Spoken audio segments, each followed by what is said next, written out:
Hello, and welcome to your Professional Development, Behavior and Extensions program classes. Today's objectives. What is behavior? We're going to start by defining behavior. Next, we're going to talk about classroom environment and classroom management to support diverse behavioral needs in our Extensions program classes.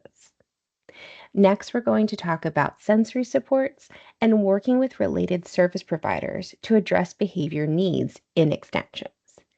Then finally, we are going to talk about IEP goals, accommodations, and data collection. What is behavior? Behavior is something that a person does that can be observed, measured, and repeated. When we clearly define behavior, we specifically describe actions. For example, Sam talks during instruction. Behavior intensity levels. These are ways to categorize the level of support a person needs based on the severity of their behavior. Level 1, teacher and/or staff intervention. Level 2, administrative intervention. Level 3, short-term removal from the learning environment. And level 4, a lengthier removal from the learning environment. How to collect behavior data. Behavior intensity data is used to measure the severity or the forcefulness of a behavior and to determine if it's disproportionate to the situation. Welcome to Behavior Data. It's vital to measure and record behavior if we want to use the data to affect change. We use data to establish a baseline, determine patterns, answering the questions when and where, how often, how long, how much, how intense, with whom, and as a result of what. We also use data to provide information to students, staff, and family. Most importantly, we use data to compare behavior pre and post intervention to find out if our interventions are working. We can also use data to figure out what a student is communicating and to determine a functionally equivalent replacement behavior, or FERB. Behavior serves a function. It's either used to get or obtain something, or it's used to protest, avoid, or escape something.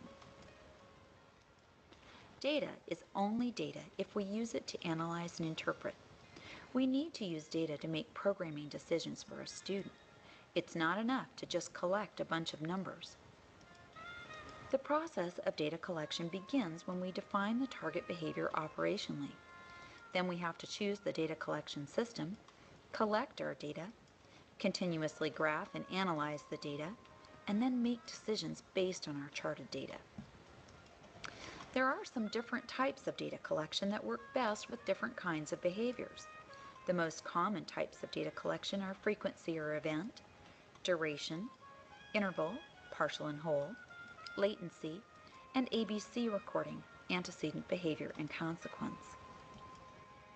Frequency or event recording is used when it's important to know the number of times a behavior occurs, and it should be used for behaviors that are short, like raising a hand, rather than long, like reading. The target behavior should have a definite start and end, and not occur too often in the set interval. Some event recording tips are to use tally marks on a piece of masking tape attached to your clothing, or use tally marks on a post-it note. Transfer pennies from one pocket to another, or use a golf counter.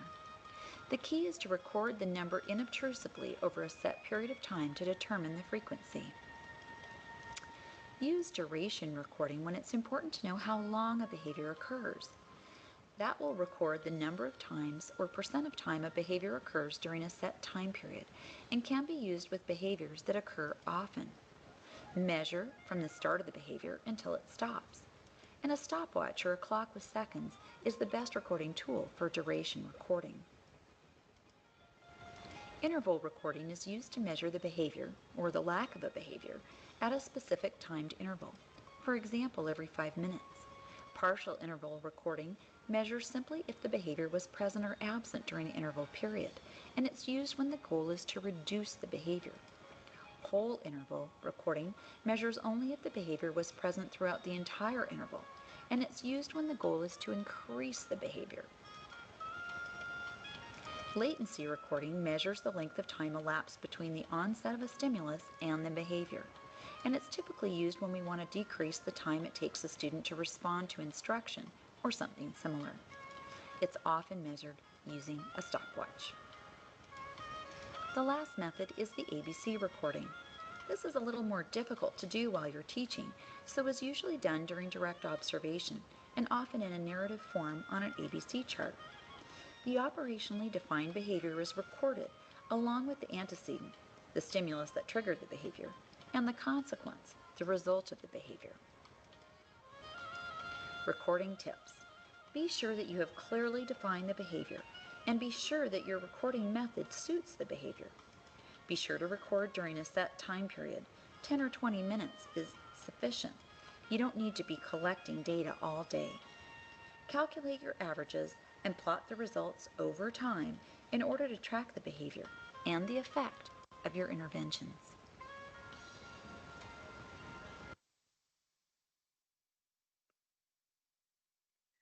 Let's talk about autism and behavior. Here are some causes or possible causes of anger in our students with autism. Sensory overload. People with autism spectrum disorder may be highly sensitive to stimuli like loud noises or bright lights, leading to frustration and anger when overwhelmed. Changes in routine. Individuals with autism often thrive in routine, and disruptions can trigger distress or anger. Social stressors. Social interaction can and communication difficulties can lead to isolation, misunderstanding, and increased anger and frustration. Employment and relationship challenges. Challenges in employment and relationships due to autism can lead to frustration and anger outbursts. Communication difficulties. People with autism spectrum disorder may struggle to communicate their needs, leading to frustration and anger when misunderstood. Autism anger is when someone with autism spectrum disorder experiences intense feelings of frustration or aggression, which can lead to meltdowns or outbursts. Here are some productive strategies for your classroom. You can create visual boundaries in the classroom. In the first picture on the left, you can see some clear visual boundaries that have been created using tape. You can use colorful tape on the floor of your classroom to create visual boundaries. On the picture to the right, you can see some clear boundaries have been set up using furniture as well as the carpet in the center of the room. You can see the bookcases along the back wall have been used to create individual workspaces. This is the strategy that you'll see in many of our extensions program classrooms to create visual boundaries. You can also see some very clear working spaces. To the left of the bookshelf, you can see a little table with 3 yellow chairs. This is clearly a workspace, a small group workspace. Next to that table is a plant, and then on the other side of it is another clear small group workspace. You can see a slightly larger group workspace on the U-shaped table, and then you can see two clearly defined workspaces on the carpet. This is a very visually pleasing classroom, but it also has some very clear visual boundaries. Here are some productive strategies that build in sensory experiences. Sidewalk art, a sensory bin, jumping, flexible seating, community-based instruction, multisensory opportunities, and the use of fidgets. Here are some more productive strategies. Zones of regulation throughout the classroom. Zones of regulation is a evidence-based practice. It is a curriculum that helps students identify their feeling through color-based zones. All the way to the left, you can see a picture with the different zones. You have your blue zone, which is typically when you are sad or tired, your green zone, which is happy or content, The yellow zone is a slightly elevated heart rate, so that might be excited, nervous, or a little bit scared. And the red zone is a very elevated heart rate, and that is usually extremely angry or so scared that you just don't know what to do. So, those are some of those zones that you might see in a classroom that is using zones of regulation. Here are some productive strategies for communication with visual supports. On the top left, you can see an individual schedule that has a first then board on the binder. And then to the right of that, you see some very simplified picture symbols for communication: yes, no, break. And it looks like the next one says leave me alone, and the next one says help. Those are some phrases that the kids would definitely benefit from having access to. To the right on that top, you can see a toileting schedule. Then on the bottom row, we can see a student who has, it looks like they have some tracing numbers like that they can do with a marker. But if you look at their individual desk, they also have a schedule, and then they have a first then on the top right hand corner. And then this is an example of a desk to the right here with some different sensory supports. We have some TheraPutty. It looks like we have a stress ball, a pinwheel, and then they also have a very simplified board that can help them express their wants and needs.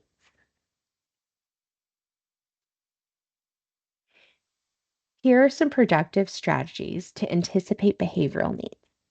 You can separate workspaces.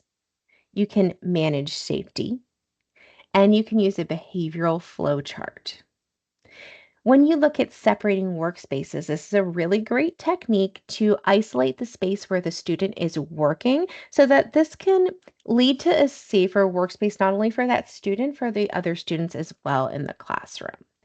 When you're talking about managing safety, there's a lot of different ways that you can do that.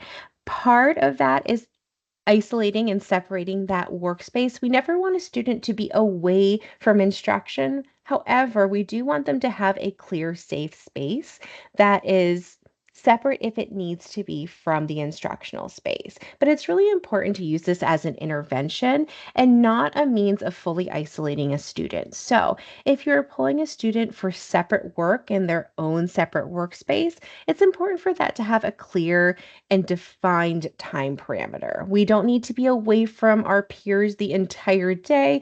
We need to have some kind of clear time management system. So you can see on the student's desk there is actually a timer in that far left picture. That's a great way to set up some time parameters, or you can use an actual digital timer. There's lots of ways that you can do that, but it's important to not use this as a space to fully isolate a student, but it's a good technique to use if you're trying to minimize behaviors.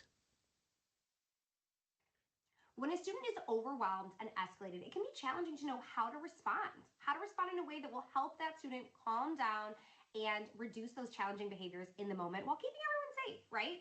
I'm Sasha Long. I'm a former special education teacher and a board certified behavior analyst. And I'm going to share 5 tips for working with a student who is extremely escalated and helping them work through that challenging time.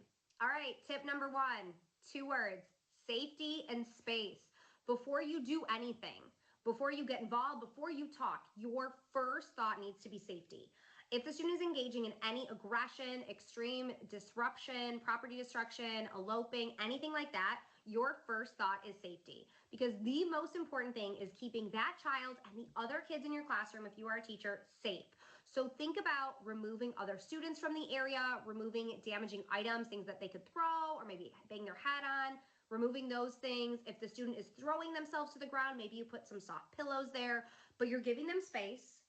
You're in that moment. If there's like that kind of blow up, there's that extreme behavior, you're going to give them space, but keep them safe. So think of those 2 words: safety and space. Removing other students, we're not yelling, we're not getting involved. That's all we're thinking about first: safety and space. All right, number 2, this is the hard one. You got to get yourself in check. You got to get yourself in check first before you do anything else. So we are giving that student space while keeping them safe. But before we get involved, we have to get ourselves in check, because sometimes we contribute to the problem by overreacting. We don't want to react here. We want to respond. There's a difference between responding and reacting. A reaction is filled with emotion. A response is thought out. So you want to respond. So take a minute. which feels hard when it's a stressful situation and it could be dangerous or there's extreme behaviors happening. Take a minute, get yourself in check. This is not about you right now. This is about helping that child who is having a really hard time, helping them through this time, helping them through this situation, helping them get through to the other end. That's what this is about right now. This isn't a personal attack on you. This is about right now helping them. So get yourself in check. All right, strategy number 3. We've given them space. We're keeping them safe. We're putting ourselves in check. Now we're going to model calmness. You're going to walk over in a quiet, calm voice. You want to be very aware of your body language. You want to be very aware of your tone of voice. You want to model what you want them to do. If you rush over hyped up with your anxiety and your stress level and all your feelings at an 11 out of 10, that's what they're going to mirror. So keep your voice low, be aware of your body language, your facial expression, and model calmness. Now, step 4, this is one of my favorites. Now we're going to offer choices. Oh my gosh, choices are so powerful. And I think it's really important to give choices when someone is escalated or upset. Now, there's a lot of great coping strategies we can teach and offer, but we're not going to be like, hey, you should go for a walk or you should take deep breaths. We're going to give choices. I love tools like visual choice boards that give options for what to do. I'm going to show a few of those in a second because we want to empower that child to decide how to calm down. When I'm upset, I don't want someone to tell me how to calm down. I want to give choices. So give some options of things they can do. Hey, do you want to go for a walk? Do you want to stay here? Do you want to get a drink of water? Again, slower than that. I'm going real fast right now. If the student has lower receptive language or struggles with receptive language processing, we'll use those visuals. Let me show you a few examples of those. Here are a few of my favorite visuals for offering choices when someone is escalated, giving these calm down strategies, giving written options, because remember, text is a visual too, offering different calm down tools and having a choice board for that. If you're using something like a social story, again, we can pick a calm down strategy. Here's how I feel and here's what I will do. So lots of things that have options and choices, whether it's visual choices or a written down choice or just a verbal choice, will be helpful with empowering that student to pick a strategy that will work for them. And strategy number 5 is to offer support instead of accusations. While we are still calming down, while we are still in that escalated state, we're not back to regular levels yet, we are not pointing out what they did wrong. Hey, you threw over that bookshelf, you punched Johnny. Now is not the time to highlight the problem. They know likely what negative choices they made and what negative behaviors they engaged in. Now is not the time to point that out. Now is the time to offer support. Especially for our kids that have a history of trauma, we want to show them and tell them that I am still here for you. Even though you engaged in negative behaviors, I am still here for you. Learning and those problem solving steps will come later, but while we're still escalated, it is not the time for learning. People do not learn when they are in an escalated state. I don't learn when I'm really upset or overwhelmed. Now is the time to show that student that you are there for them. Offer support instead of accusations. All right, those were the 5 tips for helping a student who is overwhelmed and escalated. If you'd like more behavior strategies and behavior tips, please follow my channel for more coming your way. So let's do a little recap. 1, we went over safety and space are the number 1 priority. 2, get yourself in check, don't react, respond. 3, model calmness. Be aware of body language and tone of voice. 4, offer choices and empower students. 5, offer support, not accusations. People do not learn when they are in an escalated state.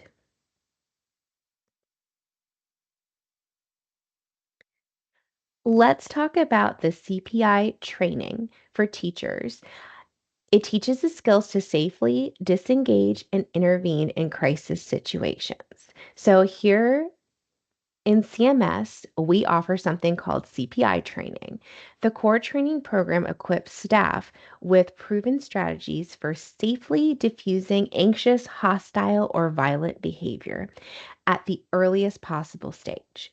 Participants learn verbal and nonverbal de escalation techniques, principles of personal safety, and physical control strategies to manage aggressive students in a safe, non harmful manner.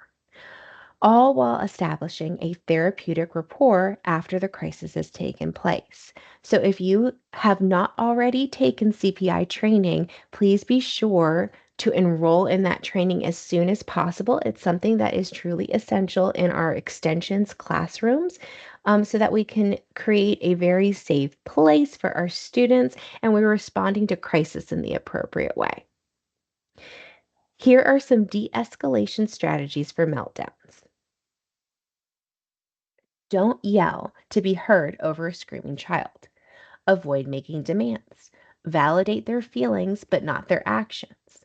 Remain non judgmental. Silence. Be aware of your body language. Don't try to reason. Avoid the word no. Respect personal space. Deep breathing. Answer questions but ignore verbal aggression. Use a distraction. Acknowledge your child's right for refusal. Don't try to reason. Decrease sensory stimulation. Get down at your child's level. Take a short walk or movement break. Reflective listening. I like how it said don't try to reason twice. Um, so it's very important to understand that you're not going to use all of these strategies at once. A lot of them conflict each other. Like one of them was literally silence, but you need to be able to evaluate a situation and choose the appropriate strategies for responding to meltdowns. Is the student demonstrating annoying behavior or unsafe behavior? A risk assessment in special education is the process of identifying and managing potential risks to a student's health and safety. So, we use this risk matrix in order to decide what the severity of a behavior is. So, we do this by measuring the likelihood and the severity. So, for example, what is the likelihood? Is it rare, unlikely, possible, likely, or almost certain? What is the severity? Insignificant, minor, moderate, major, or severe? So, let me just pick a behavior just as an example.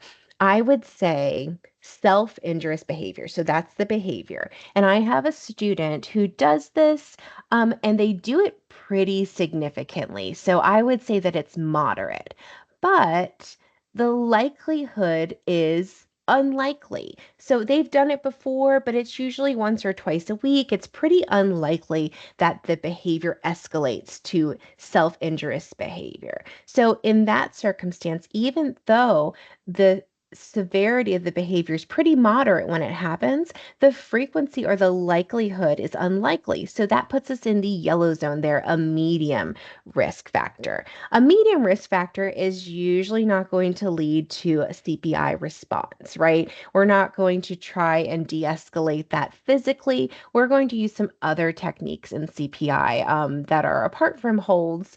That would be more appropriate. So maybe some redirection or using some visual supports to try and help the student convey their needs or what their antecedent might be. You know, there's lots of things that you can do, but we are not totally in the area where we might be using like a CPI hold, for example. Let me give you another example. So let's say that the student, their behavior is spitting.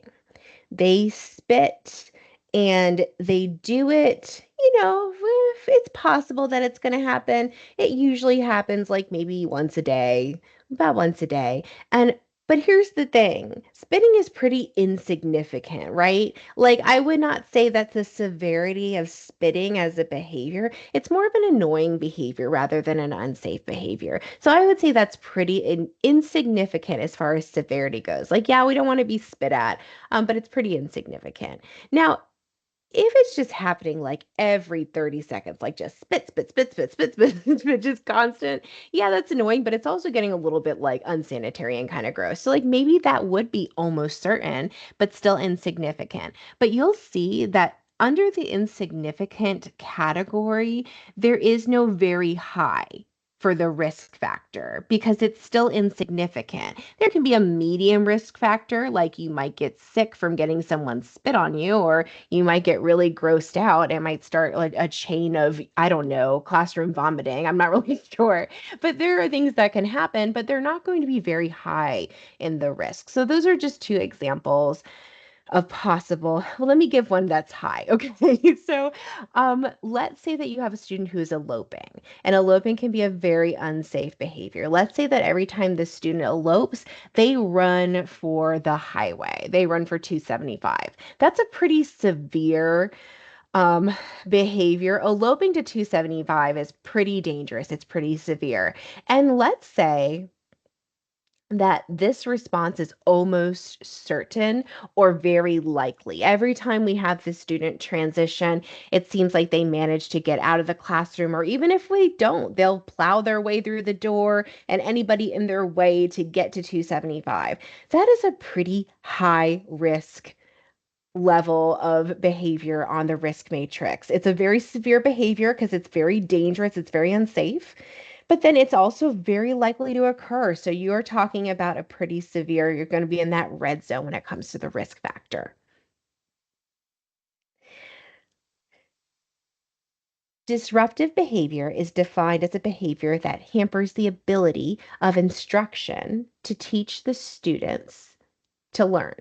So, talking, sleeping, name calling, late arrival, eating in class, ringing cell phones, or monopolizing classroom discussion. Severely disruptive behavior refers to a behavior that causes physical harm to the person exhibiting the behavior or to other persons, or destruction of property that puts people in danger.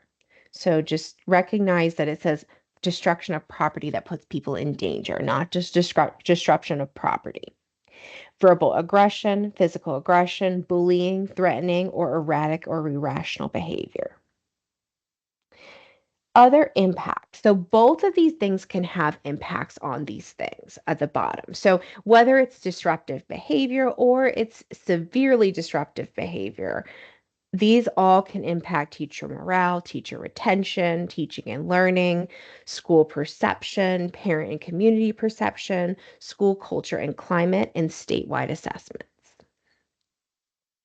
What are some classroom impacts that disruptive behavior or severely disruptive behavior can have? Loss of instructional learning time, class culture, class focus, class behavior, class achievement, teacher authority, teacher morale, and student perception of school and education. What are some student impacts that these behaviors can have? Social alienation, poor teacher perception, failing grades, depression, poor self esteem, increased disruptive behavior, or placement in special education classes. So is it possible for mainstream teachers to build connections with challenging pupils? I believe this requires a shift in thinking towards a greater sense of collective responsibility for these children. Now, many of us know that our current educational environment does nothing to encourage this. Schools are primarily rewarded on academic results. They're actually incentivized to exclude pupils. Ofsted inspections make no separate judgment about outcomes for children with special needs and those with challenging behaviour. And newly qualified teachers often report that they're unprepared for how to teach these children. But there are things that teachers can do in the meantime. The teacher and author, Paul Dix, says, it's the small stuff. It's the daily acts of care. It's the perpetual generosity of spirit and the interest you show in their daily lives that matters most. Small things that can have a huge impact. And we shouldn't underestimate the ripple effect that one positive teacher-pupil relationship can have. There is nothing more beautiful to me than hearing one pupil that I've spent some time with say quietly to another pupil that's struggling to settle, "Nah, bro, leave it out. This is sound." Collective responsibility is where it starts. But if we want pupils with challenging behaviour to learn how to behave, we have to teach them explicitly and not just expect them to get it. And this is where restorative approaches to behaviour can be so useful. Now, these are not hug it out alternatives at the opposite end of the bring back the birch argument. Rather, they are tried and tested approaches designed to reinforce relationships. And they explicitly teach missing skills, like how to reflect on consequences, like how to develop empathy and a conscience.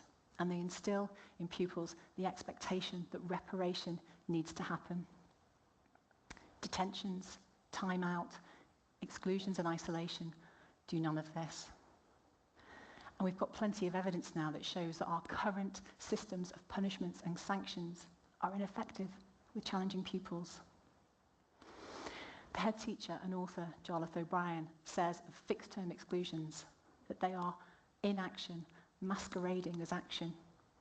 They make us feel like we're doing something when we're doing nothing of the sort. It is respite. It is not improvement. So we need a new way forward if we're going to meet the needs of the most vulnerable and disadvantaged pupils in our society.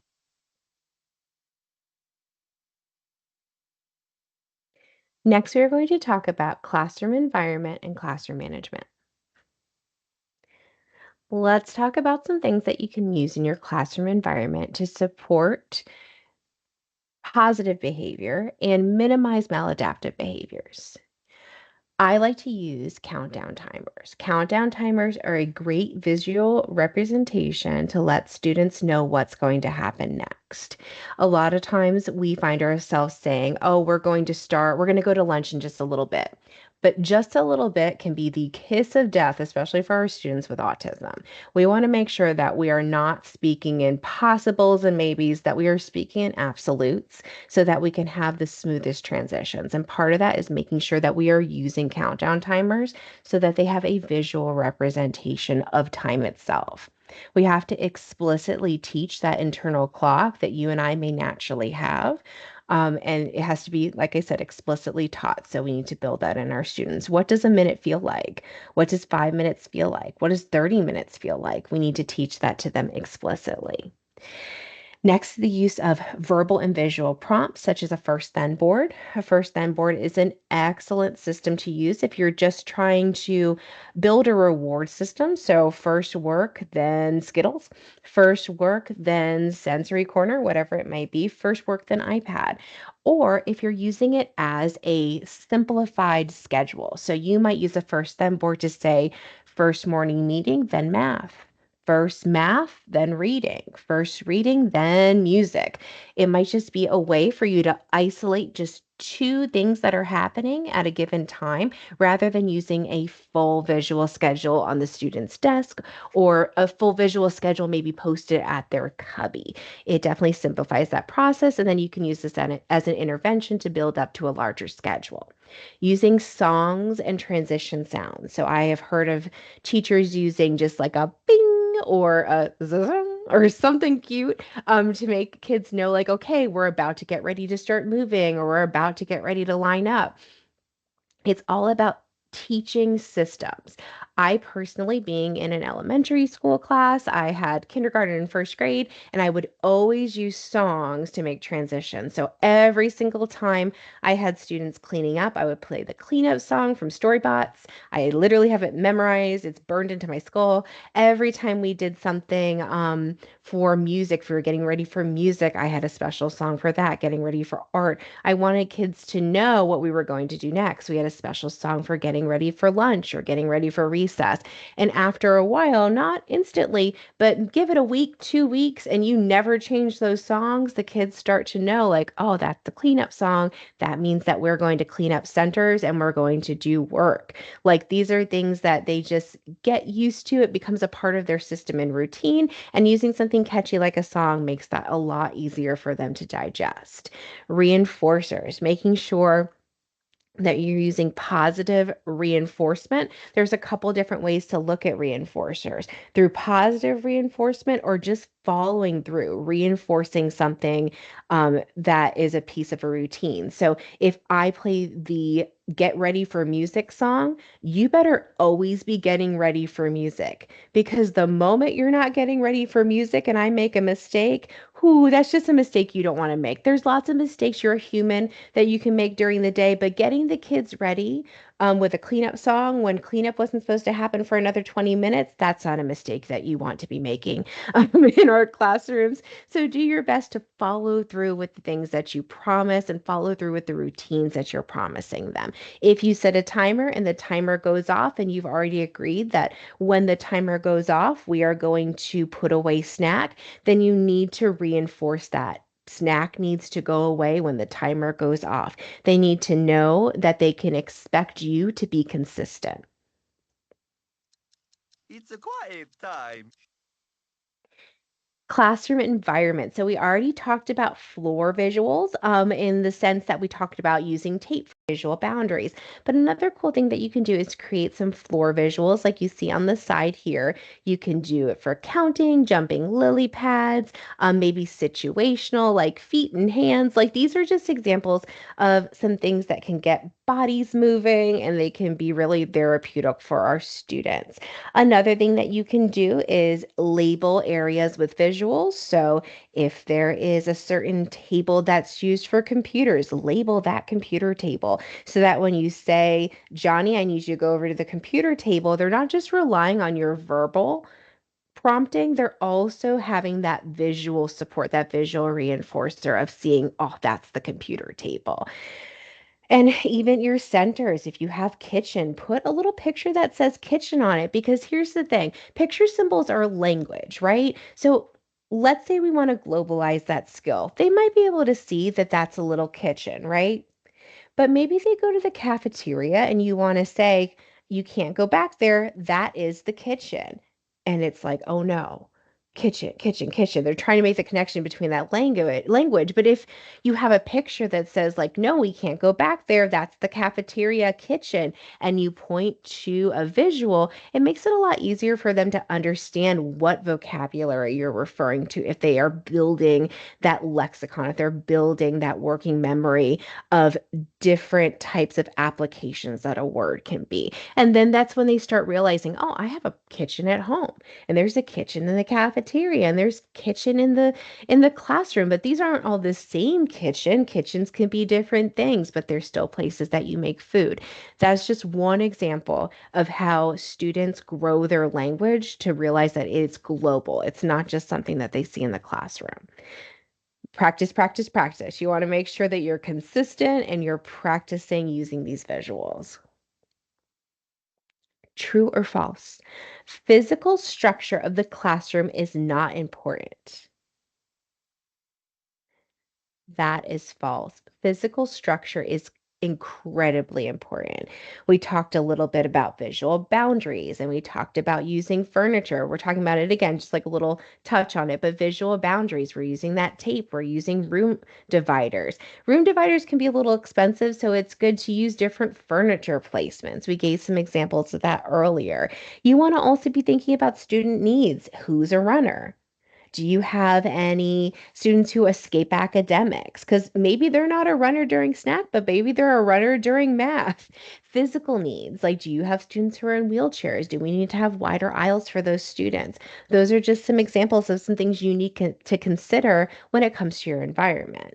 Here are some visual pictures of types of boundaries. So we have the bookshelves being used for the individual space. We also have the calm down corner down at the bottom row, and then you can see small group areas. And then on the bottom right, you can actually see a chair that is a physical boundary in itself. And this is an example of a chair that has some armrests, and it's very helpful for students to just feel the comfort of a specific space, like your own location. Here are some visual boundaries with tape on the floor, as well as visual boundaries of tape on a shared desk. We've talked a little bit about proactive responses. Some examples of proactive responses might be identify those high behavior areas, like maybe the bathrooms, the exits, maybe closets, sinks, or teachers' materials. And you want to manage your space so that you can redirect students. You want to put teacher areas in front of high behavior areas. You want to make sure your room is more of a maze. And you have to create these spaces and use natural but also visual boundaries, and you want to reinforce with visuals. So I love the use of a stop sign. It is the most underused resource that we have in our toolbox. Lots of times, teachers will say to me, I have a student who is eloping. We can't get him to stop trying to leave the door. And I look at their door, and there's no stop sign on the door. There's no stop sign on the door. And I always say, have you tried a stop sign? They look at me like I'm crazy. And then 9 out of 10 times, all it took was a stop sign. Do not underestimate the power of a visual. If you have a student who's eloping, put a stop sign on the door first. It's the first thing I'm going to tell you to do. So put a stop sign on that door and see if you can get them to stop going out of that door without you first telling them to go through the door. Put a stop on your teacher's desk if they won't stop going through your materials and going into your purse. Put a tiny little stop sign on your purse. Whatever it takes, try those stop signs, because 9 times out of 10 these kids know what stop means. Some more proactive responses for students who frequently need redirection. Have that visual ready and available in their environment. So it can be on their desk, on staff lanyards, across the school setting, or within digital lessons. So these are just some examples. Listen, quiet voice, nice hands, sit down, finish work. The hand symbol or the feet symbol, I like to keep that for our students. You have to keep redirecting, like nice hands, or students who don't keep their feet on the ground while they're sitting, nice feet, nice feet. If someone's kicking you, I want nice feet. If it's a student who is constantly taking off their shoes, have that put on shoes ready to go. You know that is something that they are going to use frequently. On my lanyard, I also like to have a nice hands, quiet voices, a yes, a no, so that I can ask questions. And then I like to throw on some zones of regulation too, like maybe a happy, sad, scared, just so if we need to identify some emotions, we can do that on the fly too. Some strategies, like we said, that stop sign on all the exits, and teach it. Like when you walk up to the door, say, what do we do first? We stop, point to stop, teach stop. Bells on the doors can help too, just so you can have that little added extra that every second counts when you're chasing a kid down the hallway. If all it took was that bell, and you might hear that bell 2 seconds before a kid starts to leave, that might be all it takes. It really might be all it takes. And then avoiding hazardous areas. So you don't want to put, or fire hazards, sorry, you don't want to put Velcro on doors. You don't want to block at exits. We want to make sure that we are being safe. Those are fire hazards that we don't want to be doing. And then you want to sit students further away from the exits if they have eloping behaviors. Some helpful tools might be colorful tape, a laminator, self-laminating sheets, packing tape, a hot glue gun. I don't know if you've been around as long as I have, but I remember before laminators were teeny like that, I used to laminate everything with packing tape. Don't be afraid to whip out the packing tape. It's amazing what you can do with packing tape, especially when you're talking about putting a visual directly on a student's desk. Get that packing tape out and tape that directly to their desk. I said we're in crisis. We're not always in crisis, but we mean business, and we don't need people ripping little pieces of paper off their desk and eating it. You tape that down. All right, so types of grouping in our extensions classroom. So what is happening in each station? Who will work there? What will staff be doing at the station? What will students be doing at the station? You don't want to just break up into different stations and hope for the best. We want to have a plan. Who's going to be working there? You might do ability grouping. That might be how you do it. You might do age-based grouping. I don't know why, but maybe you're working on different standards. You might do IEP-based grouping. So maybe you have a group of students who are working on a specific IEP goal that they have in common. That's a great group to group them. You might be having two small groups happening while you're working one-to-one with a student on IEP goals. You have to make your groupings work for you and your students. A whole group would be exactly what it sounds like, whole class. Small group is usually about 2 to 3 students, and then independent would be the student working on their own. One-to-one would be the student working directly with a staff member. When we're talking about whole group, you want to ask, where does your class convene throughout the day? Whole group is where you guys come together. This might be where you do your morning meeting. This may be where you go after you come back from lunch, or maybe during a brain break, those sorts of things. How are you going to utilize this space? You're going to utilize it for whole group lessons. You're going to utilize it for read alouds inside of the U shape, therapy activities, and maybe some extra small group space. So maybe when you break up into small groups, one small group stays here, another small group goes to a table, and you're pulling them one-to-one to get those ULS benchmarks done. There's a lot of different ways that you can use your space. And you want to make sure that you use what you have and what works best for your class. When it comes to small group, have enough space for staff to use at the same time. So if you're going to have 3 small groups running, make sure you have those spaces already set up. It's going to be staff-led work. So it can be academic rotations, it can be IEP work, it could be therapy pullouts. Maybe you have a space ready for your speech pathologist to come in and do their small group. You have to make, you're going to hear me say it over and over again, you have to make these groups work for you and your class. Independent stations. So students may utilize these stations for working on mastered skills to increase independence. You could use it with or without para support. So the idea is, or the goal is, to fade prompts into supports. You want students to build up their ability to work independently, but in order to do that, they may need some paraprofessional support in the beginning, and then those fading prompts would be increasing the amount of time that they're working independently. These spaces can be used for workstations, technology time, or even a quiet sensory time or a choice activity. I will often see that when students are earning a preferred task like iPad or like fidget time or sensory time or bubbles, like it doesn't matter what it is. If you're earning something, it's a good idea to take that to an independent workstation when you're utilizing the reward. One, because then we don't have students getting jealous of rewards. They're not saying, why didn't I get iPad time? It's not about them. This is a personal, individualized goal. It's an individualized reward. So it's a great thing to take it to the back and make that your own personal time. It's also good because it forces students to really engage in the item that they have selected for preference. So if you selected iPad, you wanted a song on YouTube for your preferred thing, it ensures that the student actually wants that thing, right? So it makes them actually engage in it, because sometimes we have a misassociated type, like they say that they want Play-Doh, but really they just want your attention, and they pick the first thing that was in the bucket. So it's also following through. It's saying, like, if you ask for this as your preferred thing, this is what's going to happen. You're going to get this preferred thing, and understanding cause and effect. Every opportunity is an opportunity to teach that cause and effect, and that all communication is going to be honored. It's good to have a cool down space or a break space, a sensory space.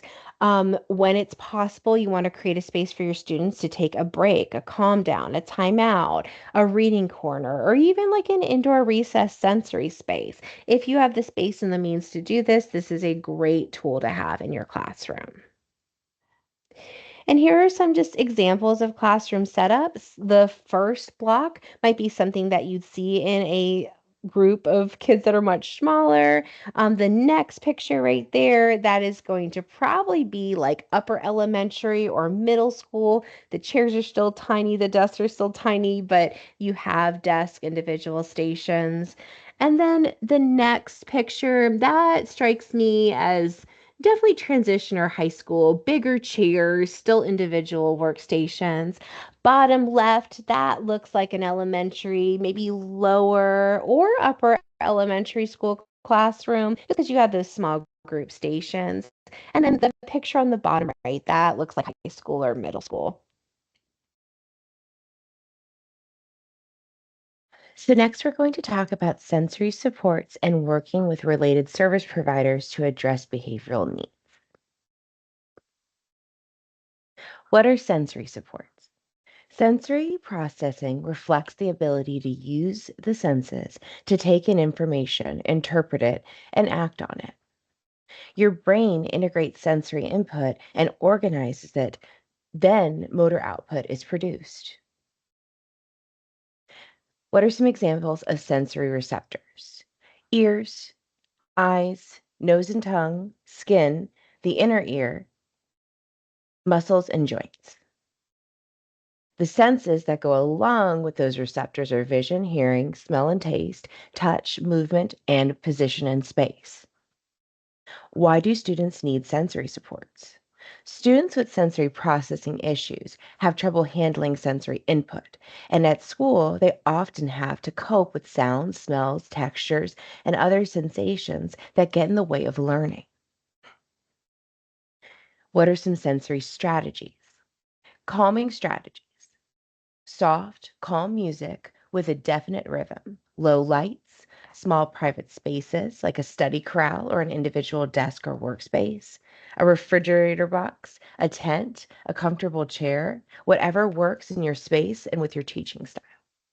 Soft surfaces for warmth, earmuffs or headphones, predictable routines, rhythmic linear movements, deep pressure or firm touch, or weighted heavy work, such as pushing or carrying heavy objects. Movement and heavy work activities. They give muscles and body parts greater input. This greater sense of body awareness facilitates the brain to organize input from all the senses. Physical movement from the earliest infancy and throughout their lives plays an important role in the creation of nerve cell networks, which are actually the essence of learning. Movement and heavy work strategies, carrying heavy books or a book bag during school transitions, stacking chairs or books in the classroom, simply holding a door, push or carry heavy things up and down a hill or incline, deep breaths, breathing in deeply through the mouth and exhaling through the nose 10 times, squeeze a small ball or a squishy ball 5 times in your hand. Place a weighted blanket or books on your lap while seated at a desk to help focus. Lie prone on elbows while performing classwork. Strong sitting. Sit with crossed legs, then press palms together while keeping your back straight. Self hugs for 10 seconds. Wrap both your arms around yourself and give yourself a squeeze. Brain squeeze. Lightly squeeze the tops or sides of your head with both your hands. Wall push ups. Perform push ups using both hands while leaning toward the wall. Side wall push ups. Lean sideways against the wall to do one handed push ups. Wall chair. Lean against the wall with your knees like the chair, like you're sitting in a chair. Transitions. Establish a schedule early on and be consistent with it. Provide a visual representation of the daily schedule. Posting a chart in the classroom that displays the schedule and routines for the day helps students to understand what is expected of them throughout the day. Provide a copy of the schedule for the students at their desk in a checklist or manipulative form so that they can interact with it directly. Use transition objects, something for the student to carry, for example, which would indicate or signal a time for change. Incorporate heavy work, for example. Push a cart, carry a book or a clipboard, carry jugs filled with sand, or wear a backpack. Use that first then cueing technique and add visual supports if they're available or needed. Give structured choices when possible to students having a hard time with transitions. Use short, concise instructions. For example, we are going to lunch. Do you want to carry the lunch pail or do you want to be the caboose? Provide advance notice of changes to the typical schedule to allow students to transition better and prepare themselves for the change in the schedule. Use a timer to help students know how long each activity will last. Prompt and prepare students for transition with countdown warnings, the use of multisensory cues such as dimming lights, rhythm clapping, changes in the background music, etc. Be aware that some of these strategies could be anxiety producing for students and adjust those routines accordingly to prevent this. Allow students to move like an animal or modify the speed to fast or slow. Practice stealth movements, encouraging students to move quietly. Don't disturb others, be silent or invisible, and use your peer helpers to guide students. When you get this presentation, you will have access to these different sensory supports, such as sensory breaks, a sensory room, or sensory toys. Sensory breaks.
Next, we're going to watch a video about sensory spaces.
All right, next we're going to talk about some items that you may see in our extensions classrooms. You may see headphones, poppets, bumpy cushions, stretchy snakes, fidget cubes, bouncy bands for your desk, and you can see all those on the side here. These are just great tools. I know we just watched those videos that went into great detail on how sensory supports can support our kids in the classroom, but essentially it is just redirecting those synapses from your different senses to be able to increase focus. And I don't know about you, I don't know if you've ever tried to fidget, but personally, as an adult, fidgets are very functional for me. I never really understood the power of a fidget until I started using them, and now I use them every time I do big presentations. I'm actually using a fidget right now as I speak, and it makes it extremely different. Like it makes it a different experience when it comes to focus because I'm redirecting those synapses. Here are some ideas for using headphones in an appropriate way. So you can use them. It can be used as an anticipation for loud noises, such as maybe lunchtime or the lunchroom, assemblies, the gym or PE, outdoor activities such as the field day, or even if you know that a fire drill is going to be happening. This is a great time to go ahead and put on those headphones to avoid triggering any behaviors as a response to sensory overload. You can also use them to block out background noise that can be triggering. So, lawnmowers, fluorescent lights, background videos that are playing. I always get questions about the fluorescent lights. So, I like to give a little bit more detail on that. So, the fluorescent lights you may notice make kind of like a humming sound when they're on. And this is, I mean, for me, terrible. I can't be in a room with fluorescent lights on. I have to have my own lamps in a classroom. I need the lights off. It's not just about the fluorescence of the light bulb itself. For me, it's the sound of the lights. And that makes me very empathetic to our students with autism who have those heightened senses when it comes to sensory input. So I never have fluorescent lights on in a classroom. That's not always an option. You can't always have lamps everywhere. I understand that. But for me, this is a game changer for me and for my students. I get to see the impact that it has to avoid those fluorescent lights. Ideas for using bumpy cushions so students can sit on their chairs during academic times to get sensory support during class if you're using a bumpy cushion. And students can lay on them as well. So you can put them on your chest or torso. And it can also be used during lunch or special area classes. So this is something that's really easy to take with them. Taking a bouncy ball chair isn't always the easiest thing to transport, but taking a bumpy cushion can be taken just about anywhere. Stretchy snakes, they are a great way, like it's a good filler activity. You get a lot of input from the stretchy snakes. It's a fidget that can be used during academic tasks. It doesn't make a lot of sound. It's not very distracting. It's great for a self-regulatory strategy, and it's also a great reinforcer. So maybe the stretchy snake becomes a preferred item. I like to take a second to talk about that too. So, when it comes to sensory supports, these are not rewards. You can use this as a preferred item, but it's really important not to use sensory supports as a reward because this is something that we want to encourage our students to ask for when they need it. What they're experiencing during sensory overload is not something that they can control. Wanting a snack or a Skittle is something that you can control. Wanting to play a video game or watch a movie, that's something that you can control. But sensory input and sensory overload is not necessarily something that our kids can control. It's something we can teach them to regulate and to avoid with strategies, but they can't help it if they are feeling overloaded by a sound or a smell, or they're overloaded by visuals in the classroom. So it's important not to deny them these sensory supports, even if that sensory support is a stretchy snake. We are using these as tools and strategies. So please don't deny your students access to a sensory support just because it presents as if it is a reward. Ideas for using fidget cubes.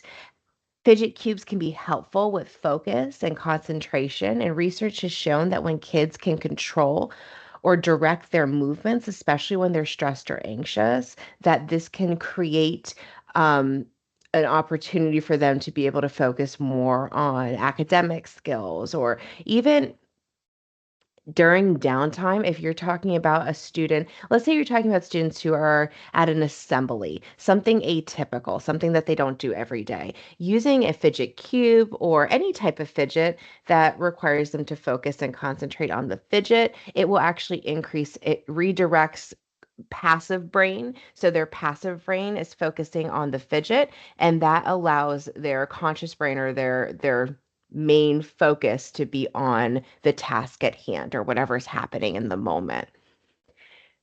Create movement for stimulating the brainstem. So that's kind of just what I was talking about with active and passive brain. We want to distract the passive brain so that the active brain can focus on the task at hand. And that lives in the brainstem.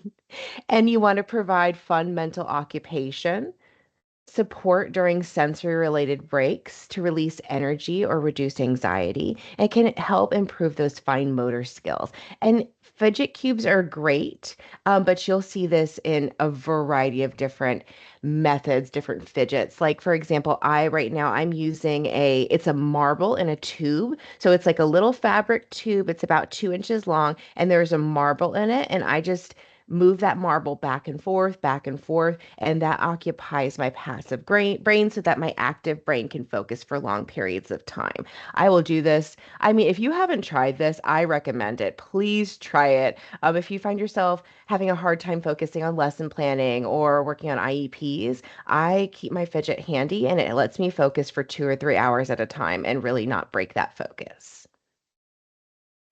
Ideas for using bouncy bands for desks. So bouncy bands can be used during instruction for students to help them focus and be more productive on a task. And students can rest their feet on those bands as well during class.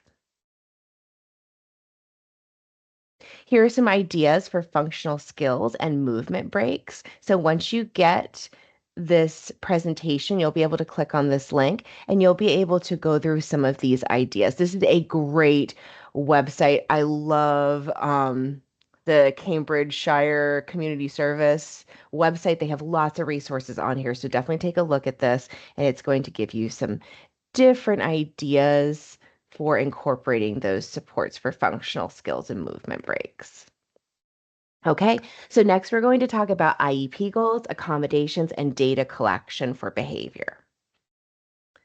We're going to start by talking about IEP goals for behavior. So considerations when creating IEP goals for behavior, they should focus on skill outcomes. You want to consider the student's benefit. You want to use SMART criteria, and you want to consider how you're going to measure progress on those goals. Focusing on skill outcomes. So behavior goals should focus on skills the student will develop rather than specific programs or methodology.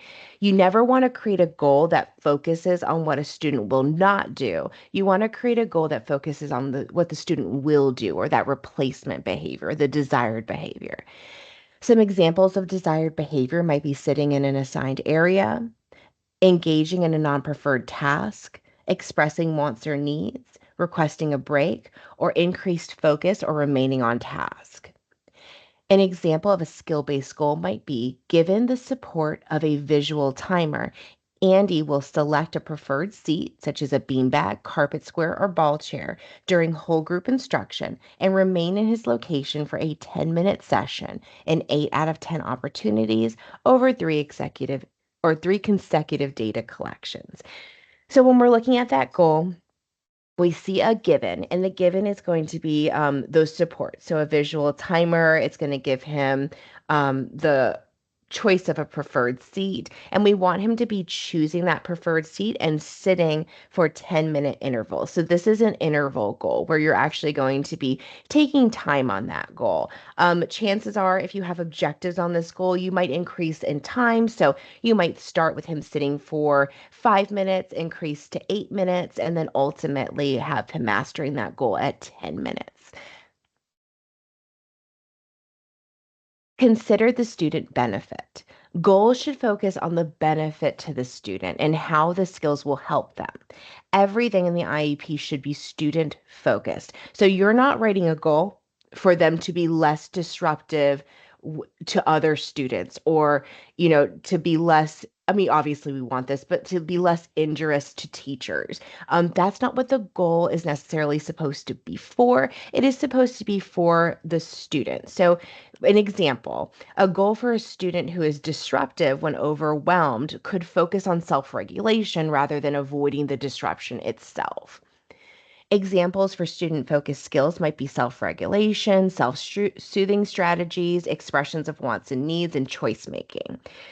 So, an example of a student focused goal might be when Andy becomes upset, frustrated, or angry, he will use a self regulation or coping strategy, such as a movement break or deep breathing, to avoid engaging in self injurious behavior in 4 out of 5 opportunities over 3 consecutive data collections. So, this is really focusing on that self regulation or coping strategy. That's something tangible that we can take data on, right? So if Andy becomes very upset or frustrated and he does not select a self-regulation or coping strategy such as a movement break, that's going to be easy for us to take data on, because he either will or he won't, right? So we can take data on whether or not he's doing that.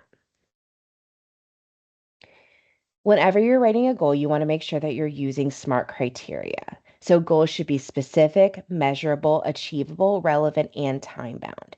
Any goal that we're writing into the IEP should be a SMART goal. When you're creating a behavior goal, it's important to be sure that it is truly measurable. This is a problem that we often see with behavior goals, is that they're really well written, but they don't have a measurable component. So things that we can't measure are how a student feels, right? We can't actually measure that unless we're asking them to identify their feeling. Things that we can measure are the use of calming strategies or the use of a visual scale to express their interest in a given task or their feelings, how a student identifies their feelings. Example of a measurable goal might be Andy will demonstrate the ability to accurately recognize his level of anxiety through the use of a visual self-rating system, such as a feeling thermometer, before engaging in a screaming refusal in 4 out of 5 opportunities throughout the school day over 5 observable data collections. So let's talk about how this goal is SMART.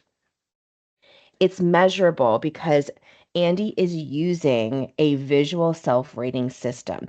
Now, we can't write a goal that says Andy will decrease or Andy will become less anxious before engaging in screaming refusals and then put the data points in there, because we don't know that it's anxiety. We don't know his level of anxiety. We're not giving him a tool to be able to gauge his level of anxiety.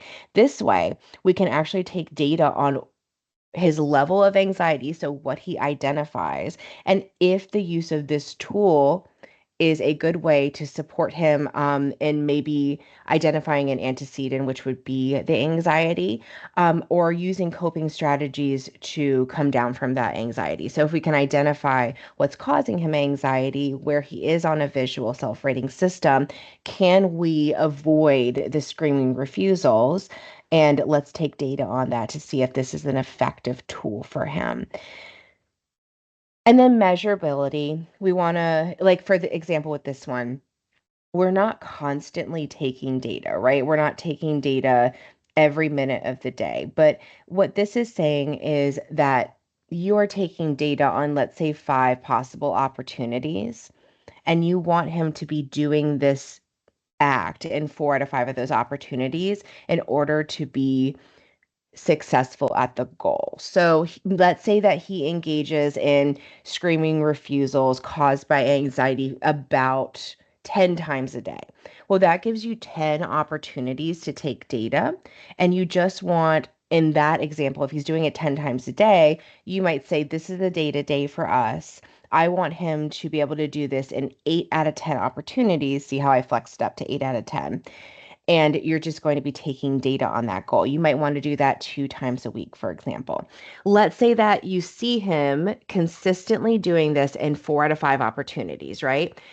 In this particular goal, we want him to do this 5 separate times. So you want him to, let's say he has a day and he does a great job. He uses this tool in 4 out of 5 opportunities. Well, that's one observable data collection. Let's say he does it again in a couple days. That's the second observable data collection. So see how each of these are data collection opportunities, and the data collection pieces like the batch is referring to him being able to do this level of mastery over 5 times. I hope that makes sense and how it's measurable. And we call that a maintenance piece. You don't want him to just do this once and be like, okay, he mastered the goal. That's not realistic. We have good days, we have bad days. We want this to be truly a behavior that is achieved. We want this to be something that's mastered. And in order to do that, you have to have maintenance. So having those 5 observable data collections ensures that he is doing this as a regular practice and not just a fluke, just not just a one-off or a good day. We really want to consider how to measure that progress. And I know we just talked about that a little bit, but progress can be measured in a number of ways, including frequency, duration, or percentage of time the student demonstrates an appropriate behavior. So behavior frequency refers to the number of times a specific behavior occurs over a period of time, and duration refers to the length of time a student engages in a specific behavior, or to the time frame used to measure progress on a behavior goal. So the example I have here is Andy will attend to a task during large and small group instruction across settings for 10-minute periods with no more than one teacher prompt and 4 out of 5 trials as measured by teacher charted data. So in this example, it's very clearly measurable. We are doing a duration here. So we want him to complete this skill. We want him to be able to do this skill across settings for a 10-minute period. So the duration is 10 minutes with no more than one teacher prompt. Now, the frequency for this would be 4 out of 5 trials, right? But that's also mastery. If we said that we want Andy to, let's see, for frequency, we want Andy to engage in whole group instruction, um, let's say 5 times during the day. That would be frequency. So we would be taking data on every time that he engages in whole group instruction. Or maybe it's a transition goal. Maybe we want Andy to appropriately attend to a school transition um, 3 times during the school day. So that might be lunch, specials, it might be dismissal, going to the library, or maybe, that sort of thing. Maybe going to a special teacher to do a check-in. So those would be all examples of transitions during the day. And you just want him to do that successfully 3 times during the day. That would be the frequency of that behavior. So let's look at this goal. Andy will attend to a task during large and small group instruction across settings for 10-minute periods with no more than one teacher prompt and 4 out of 5 trials as measured by teacher charted data. So in this example, 10 minutes would be the duration of the skill, and the desired frequency of the skill would be 4 out of 5 trials. So we want him to do it 4 times in every 5 opportunities. Let's talk about accommodations. So testing accommodations, these accommodations can really level the playing field for students with disabilities by modifying the testing environment without changing the test content. So environmental accommodations, those accommodations can include a quiet room, a small group for working, accommodations to their sensory needs. So maybe they need a fidget during testing. Structured environment, this would include creating a calm, predictable environment and increasing monitoring and supervision. And maybe there's a seating accommodation. So this can include planning seating in the classroom, bus, cafeteria, or auditorium. These are just examples of accommodations that can support students with behavior. Side note on that. If a student gets accommodations for the classroom, they also need to get those accommodations for testing. So if you say that a student requires a fidget in order to focus in the classroom, they're also going to require a fidget when it comes to testing. If you're saying that they require testing in a separate room or a quiet room, during the school day, they're also going to need that for testing. So just make sure that your accommodations for classroom activities also match your accommodations for their testing. All right, so now we're going to talk about data collection for behavior. Let's focus on two types of behavior. So we have maladaptive behaviors and we have desired behaviors.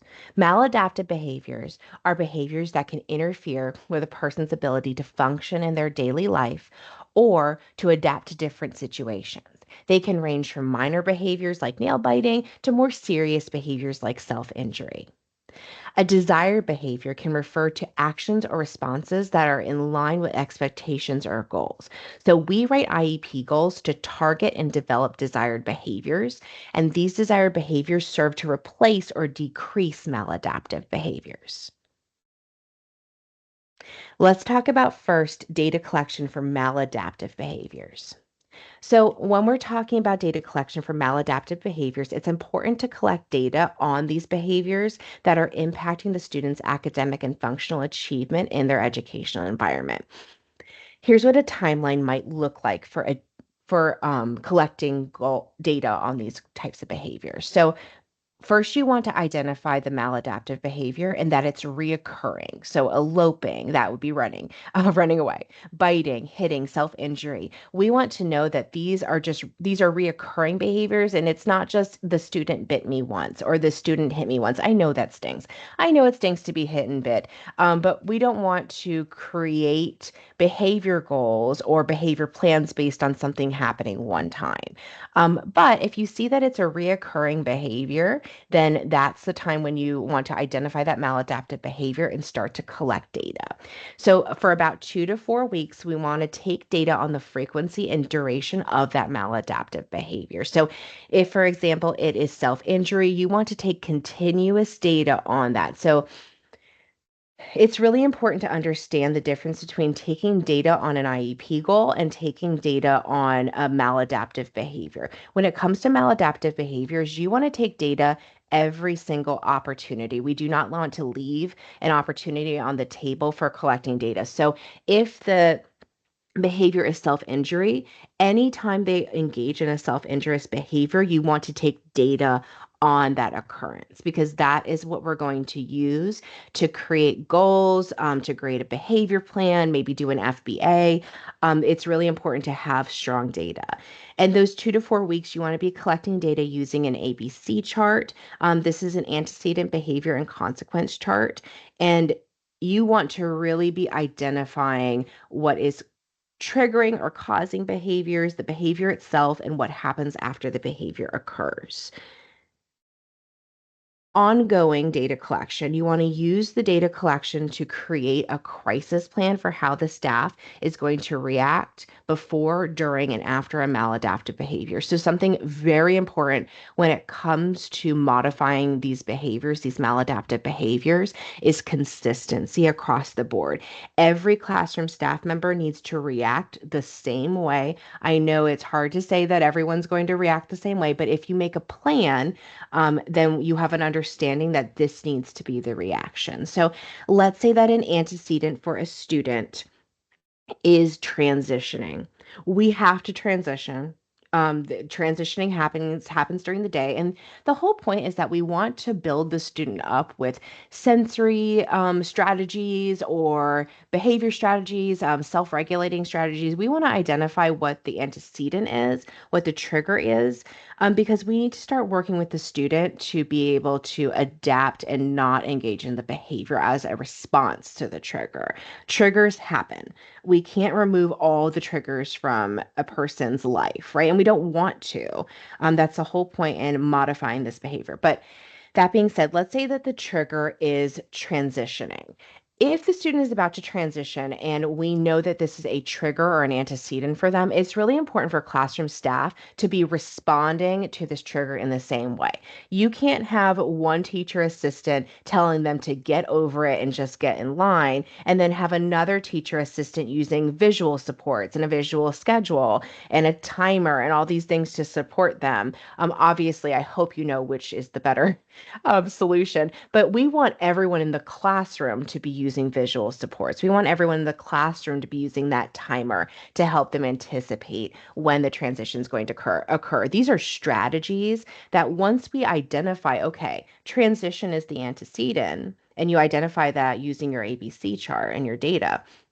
We've identified that triggering is the antecedent. Now we need our crisis plan to reflect like, hey, this is how we're going to respond when we're about to transition.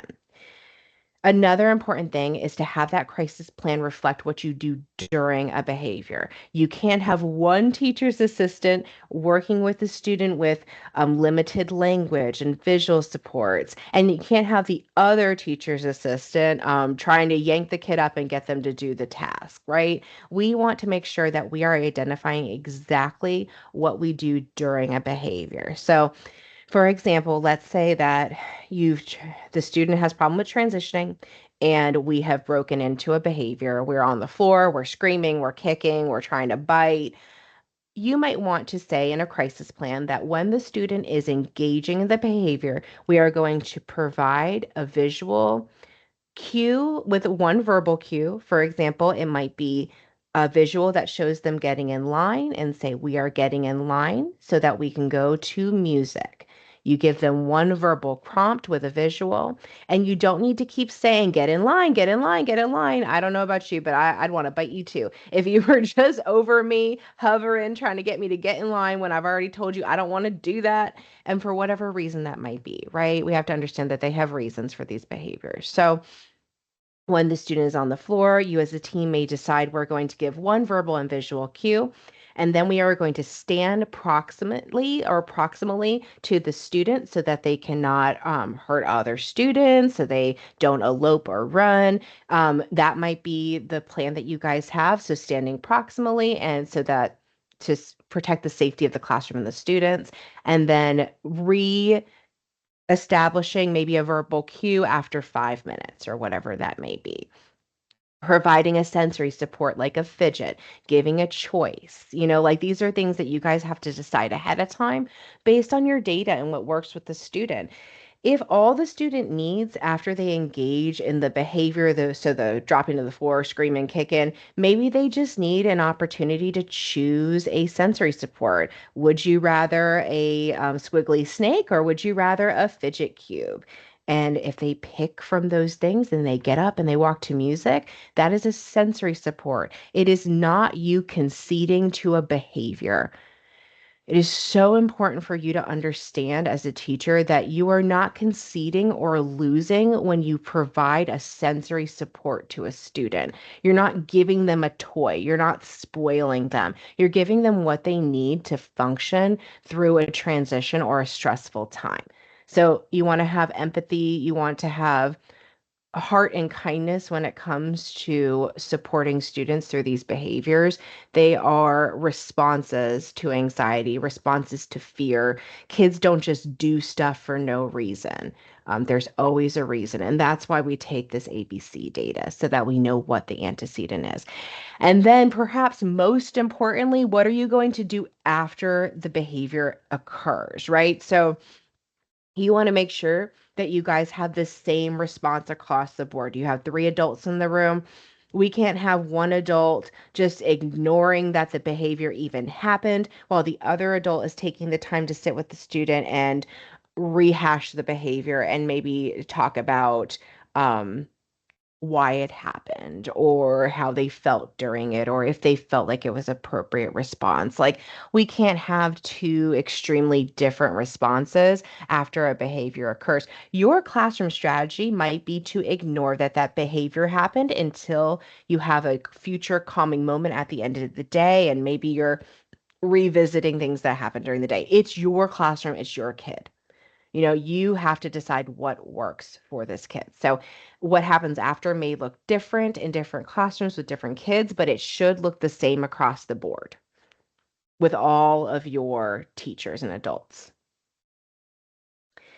So here are some suggestions for frequency and duration data collection. So for frequency, you might want to try tallying. That's a simple way to count the number of times a behavior occurs using tally marks. You might want to use a clicker or a counter. A clicker or a counter can be used to record a number of times a behavior occurs.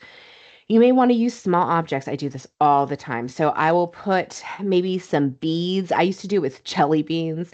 And I would put them in my pocket and I would just move the objects over to the other pocket whenever a behavior occurred. And then I would count the beans at the end of the day. I couldn't have a clicker because, and this is different for everybody. I couldn't have a clicker because it was distracting and the sound would distract my kids, or they would want to play with it, or worse, they would get a hold of it and they make a bunch of clicks, and then I would have skewed data. So the clicker didn't work for me in my kindergarten classroom, but it might work for you.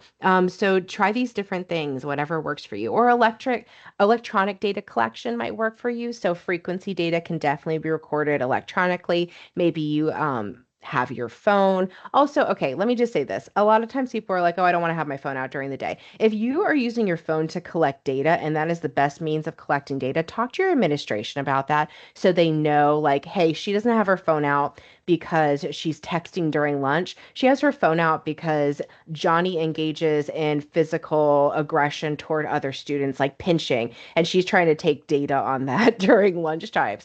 So that's okay to have that conversation. Duration ideas would be defining the behavior, so clearly defining the target behavior so it can be measured. You want to prepare, so have a stopwatch, a timer, or other ways to measure time. You want to be able to record that time as soon as it's over. So when you're talking about duration, you have to have a way to record the time because it gets really hard to, let's say it lasted 15 seconds or 35 seconds or 45 seconds. It gets really hard to remember those times. So even if you want to calculate those times and like put them on the board or put them on a sticky note on your desk, just make sure that when you're talking about duration, you have a way to really or what do you say? Not measure. Um, well, I can't think of the word, but if you want to make sure that you have record, sorry, you want to make sure that you have a way to record those actual times so that you can go back to them and you can use them to calculate. So you want to add up the duration of those episodes and calculate that total duration. What is ABC data? So the goal of ABC data is to understand and manage behaviors by recording what happens before and after a behavior. So, the data collection method is used to identify triggers and maintain factors for behaviors, which allows for effective intervention planning. So, an antecedent is what happens immediately before a behavior occurs. Some people might call this a trigger. This could be a specific event, environmental cue, or a trigger. The behavior is the observable and measurable action or reaction to an individual stimuli.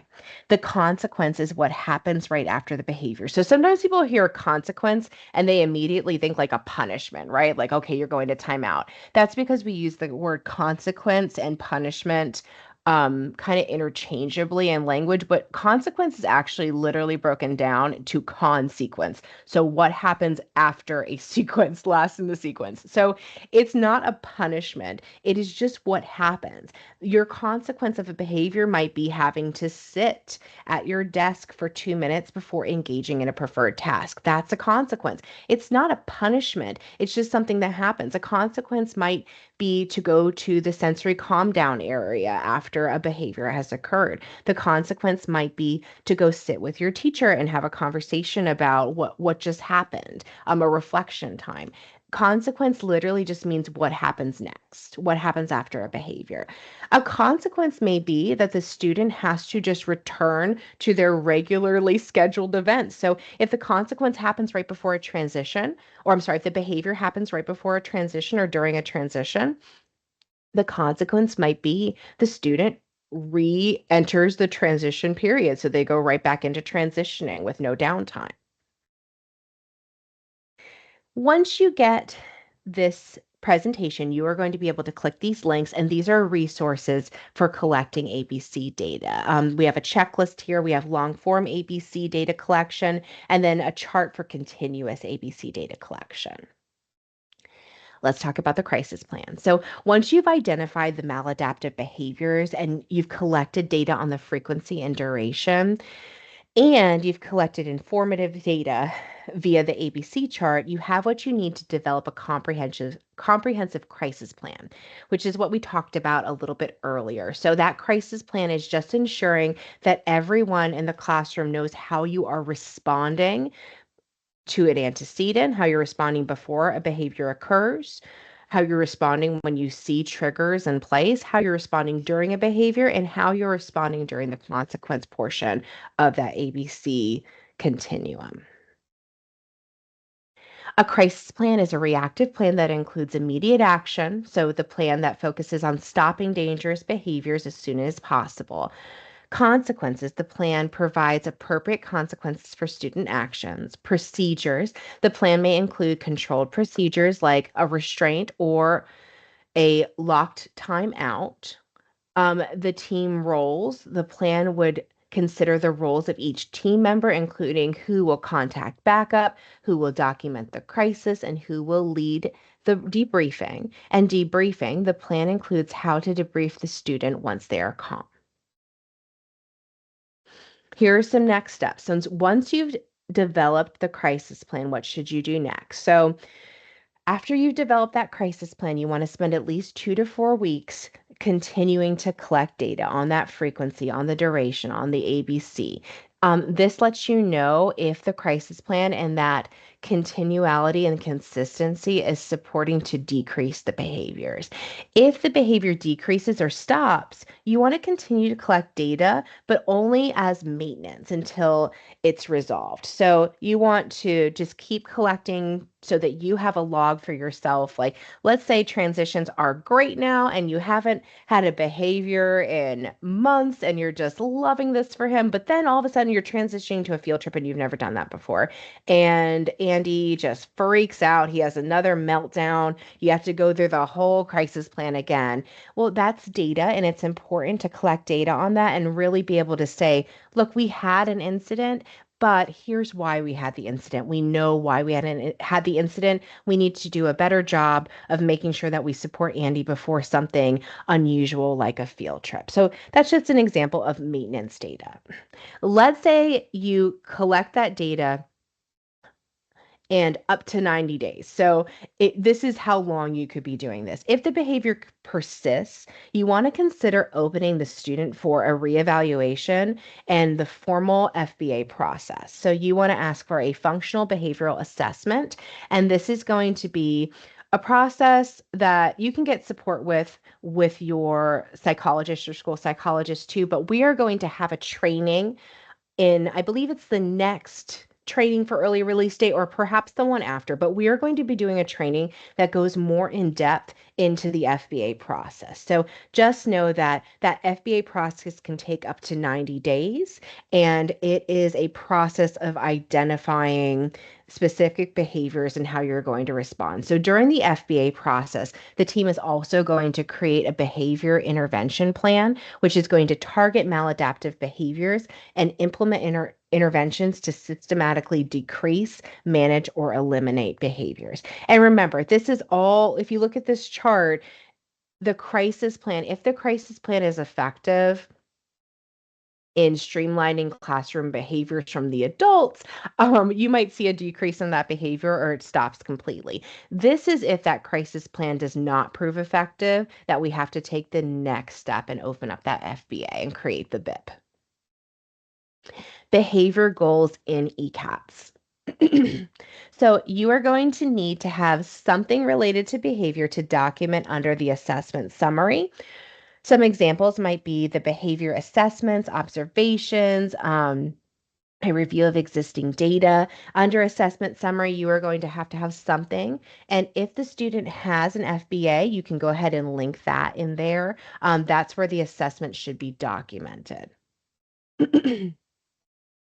And then once you have those assessments in ECATS, when you go to source of relevant information, you're going to add or remove areas, and you are going to link that area to the relevant data section. So you're going to select behavior, and then you're going to be able to link that assessment. So let's just say that FBA.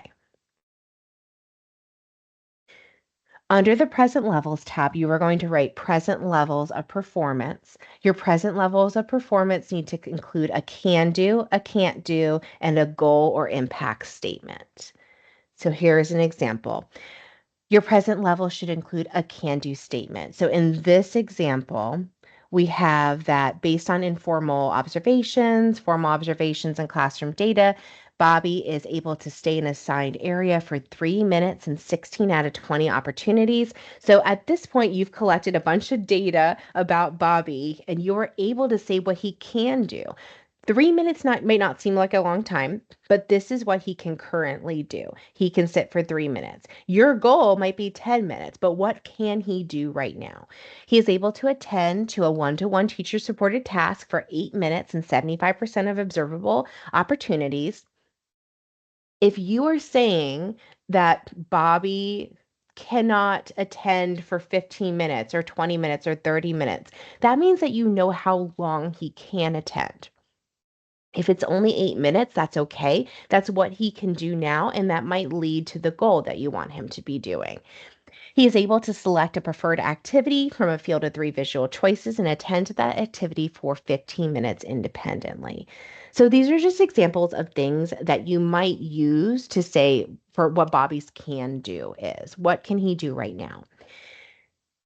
The next section is what he can't do yet. So at this time, when Bobby is asked to do a non-preferred task, such as reading, math, or transitioning between specials and the classroom, he will engage in self-injurious behaviors as a mean of avoidance. When he is asked to put away the tablet to finish a preferred task, he will engage in self-injurious behaviors. Bobby is observed to engage in self-injurious behaviors in response to classroom demands in 18 out of 20 opportunities. So this has a clear data point. We've taken data on this. He does it in 18 out of 20 opportunities. That's pretty frequent. It clearly identifies that the problem, the maladaptive behavior, is the self-aggression, or it is the self-injurious behavior.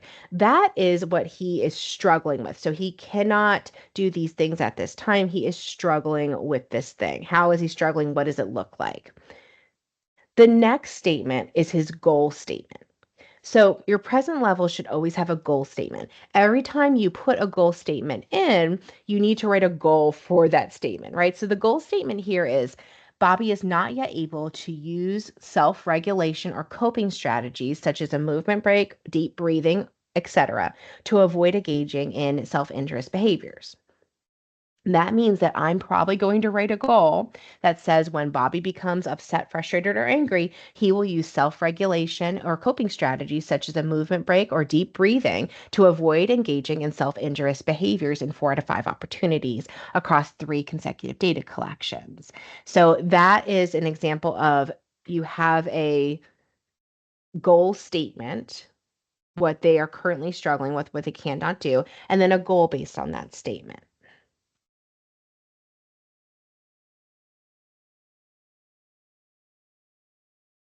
Next, you want to have an impact statement. So at the bottom of all of your present levels, whether it's behavioral or academic, you want to have an impact statement. This impact statement is going to explain how the student's inability to perform this skill impacts their academic and functional abilities in the educational setting. For my example here, I have these behavioral challenges impact Bobby's academic ability to fully access the curriculum being delivered in the educational environment. These behavioral challenges impact Bobby's functional ability to be safe and socially appropriate in the educational environment.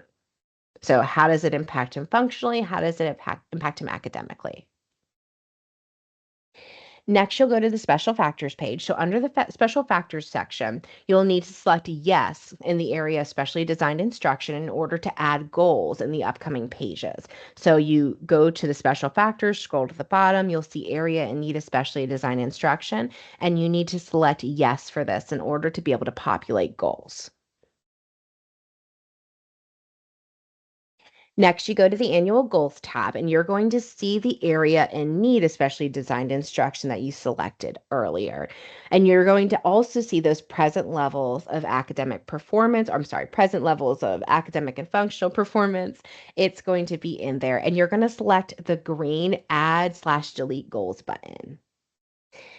Then you are going to press add goals, and you are going to be able to add that annual goal. And I went ahead and put this annual goal that we talked about a few pages ago, when Bobby becomes upset, so on and so forth.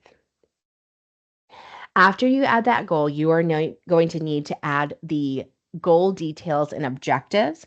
In extensions, you need to have at least 2 objectives per goal. You can have more, but you need to have at least 2.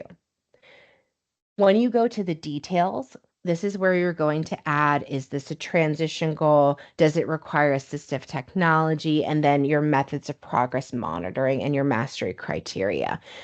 If the student is transition age, it's going to be yes to the transition goal. If you use assistive technology like a voice output device or picture symbols, you're going to say yes to the assistive technology. The method of measuring progress, these are just some examples that you can use. You don't need to do all of these. Just remember, if you say that you're going to use a method of progress monitoring, you have to use that method. So if you say data sheets, behavior chart, and log of observations, you're going to need to have all 3 of those. If you say data sheets, for example, you can still do behavior chart and log of teacher observation, but maybe you just transfer that to a data sheet. That's an option too. So just pick the one that's appropriate for how you're going to be measuring progress. And next would be the mastery criteria. So in this goal, it's 4 out of 5 opportunities. So you could say 80%, or you could say 4. It doesn't matter. What's the mastery criteria? Each goal should have at least 2 objectives. So you're going to say add objectives, and you're going to add those new objectives based on the goal. So for example, with this one, I have his opportunities increasing. So the first objective would be 2 out of 5 opportunities. The second objective is 3 out of 5 opportunities. And then the overall goal is 4 out of 5 opportunities.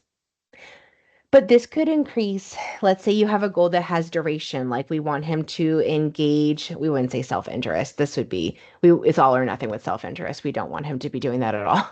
But let's say that he has a screaming behavior, and his duration for screaming is he will scream for 20 minutes straight. And your goal is for him to scream no more than 5.